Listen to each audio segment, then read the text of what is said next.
The Hundred Years' War was a series of conflicts waged between England and France from 1337 to 1453. The war was primarily a struggle for control over the French throne and territory, but it also had economic, cultural, and social implications for both nations. The conflict began in 1337 when King Edward III of England claimed the French crown, triggering a power struggle between the two nations. The war was initially fought in Gascony, a region of France under English control, and Edward III gained early victories at the battles of Crécy in 1346 and Poitiers in 1356.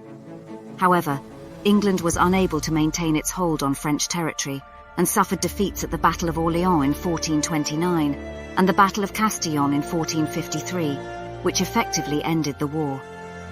The Hundred Years' War can be divided into four main stages. The Edwardian War from 1337 to 1360 was dominated by the English victories at Crécy and Poitiers, which allowed them to gain control of much of northern France. However, the English were unable to capture Paris and were eventually forced to sign the Treaty of Bretigny in 1360, which recognized Edward III's claim to the French throne, but gave up English claims to most of its French territories. The Caroline War from 1369 to 1389 saw the resumption of hostilities between England and France, as the French king, Charles V, sought to regain the territories lost in the previous phase. The French were successful in pushing the English back and regained control of many of their territories. The Lancastrian War from 1415 to 1429 began with the English victory at the Battle of Agincourt in 1415, but ultimately ended in a French victory at the Battle of Orléans in 1429, which was led by the legendary Joan of Arc. The French were able to drive the English out of much of France, except for the coastal regions of Calais and Bordeaux.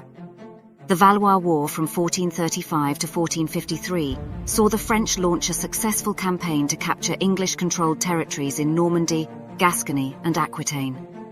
The English suffered a final defeat at the Battle of Castillon in 1453, which effectively ended the war. The Hundred Years' War had significant consequences for both England and France. It drained both nations of their resources and resulted in the deaths of tens of thousands of people. The war also had a profound impact on the economies and societies of both countries. The English monarchy faced significant financial difficulties, and the war helped to hasten the decline of feudalism in England. In France, the war contributed to the rise of a strong centralized state under the Valois dynasty.